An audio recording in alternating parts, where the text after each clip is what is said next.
So, welcome to the Prepared Homestead. This is Travis. Thank you all for stopping by to watch. Getting out here this morning with my wife. She's wanting to improve her rifle skills, so been working on that. She's not quite ready to be on camera, so don't push her. Why do we need to be doing this kind of stuff? Why should we be doing this kind of stuff? You know, it's not that unusual comparing us to history that we would be doing this kind of stuff. And what I'm saying is training, practicing, honing our skills, making sure that we have better or adequate or maybe even advanced. And I am making no claims to my skills of them being advanced or anything, but definitely I think on the adequate level.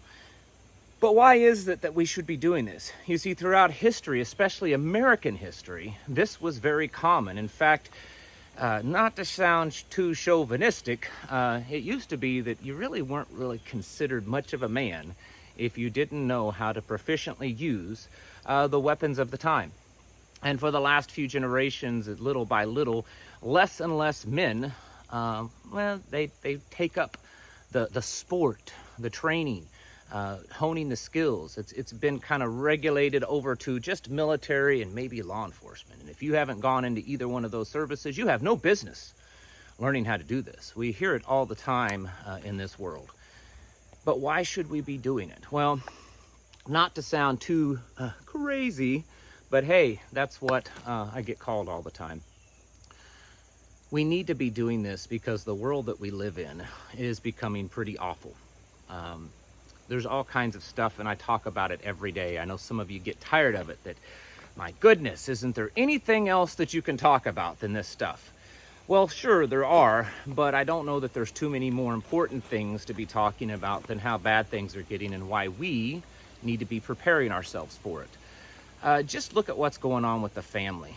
Look at the attack on children and on the family and on masculinity and on being a good man. You know, it cracks me up. The world and women and everything else complains about how there's no good men left in the world.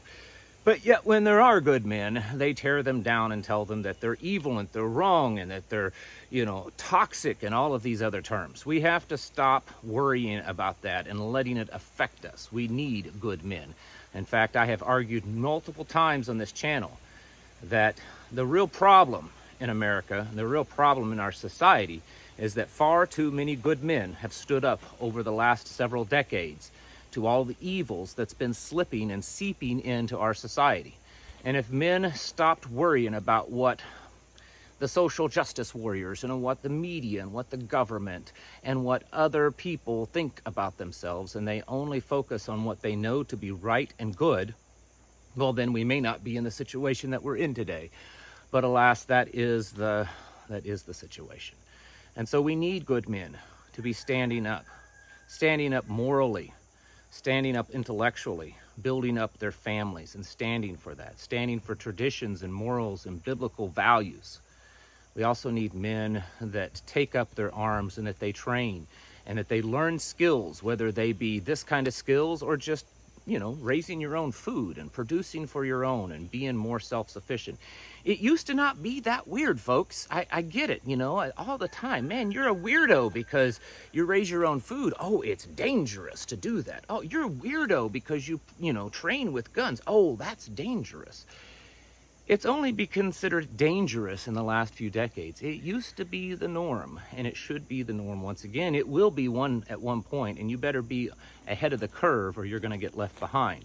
Because at some point, things are going to start getting so chaotic that only those that are prepared and ready at a moment's notice and ready and prepared to take care of their family no matter what are the ones that's really going to survive all this. Oh, there may be people that live that don't fall into that category, but it's not really living when you're a big old slave to the system and your body is filled with all their altering things and you're relegated to some little, smart apartment, smart pod, and you can only travel so many minutes from your house, and every waking moment of your day is monitored. If you don't know what I'm talking about, you should pick up the book 1984 and read it. It's a real good example, even though that book's almost a century old. This is the world that we're headed into.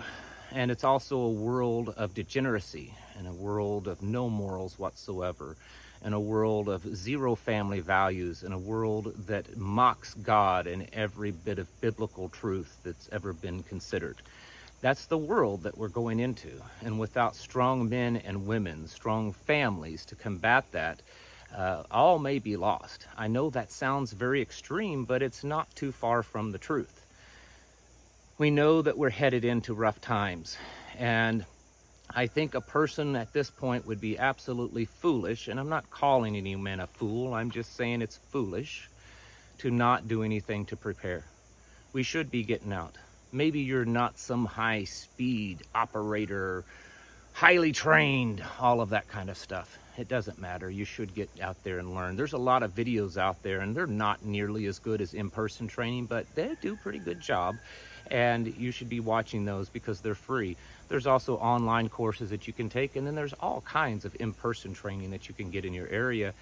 And if you push forward in creating local community and tribe, you never know. There might be people in your group that do have expert level training, and they can share that with the rest of the group.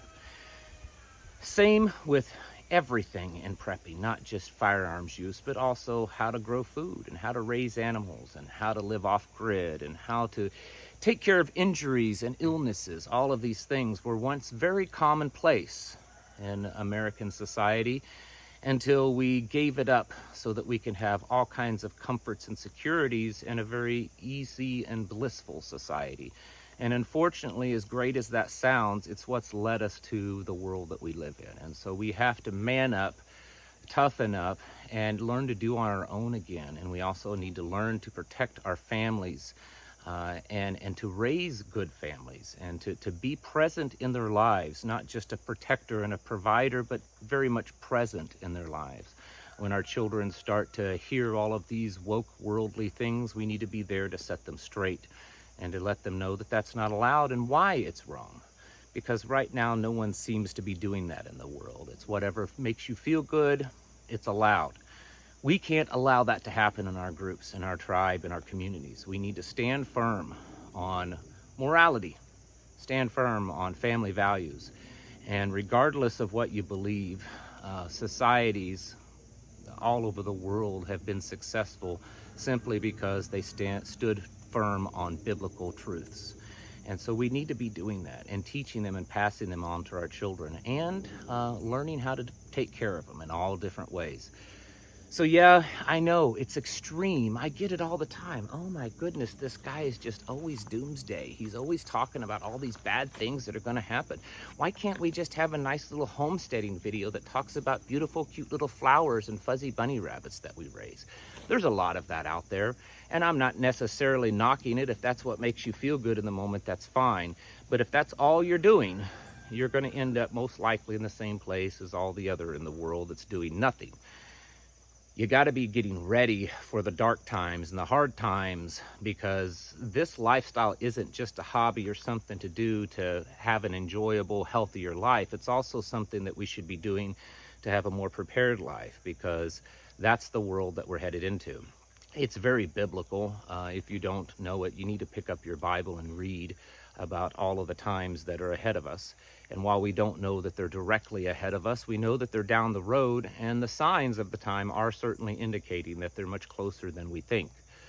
So that's why we have to keep doing this. That's why you need to get your family out and do this kind of stuff. And not just shooting at paper targets either, but actually getting out in these woods and doing things and teaching them skills and bonding with the family. Taking them on rucks and getting them out in the garden together and teaching them how to grow things. We all learn that way, and it builds strong bonds, and it also passes on knowledge that's been forgotten by most of the society, so that not only will you be prepared and strong, but your family and your children, when they grow up, will be prepared and strong. So keep doing these things, folks. Don't let the naysayers bring you down. Who cares what they think?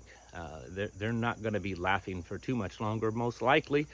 And you're going to be out here, well, taking care of your family and being one of the last few free men on this planet, because as of right now, it doesn't look like there's too many left. Don't worry about it, folks. Get out and train and prep and pray and build bonds in your family and your community, because you need to be getting your houses in order and preparing yourselves mentally, physically, and spiritually. Thanks for watching, and I'll catch you in the next video.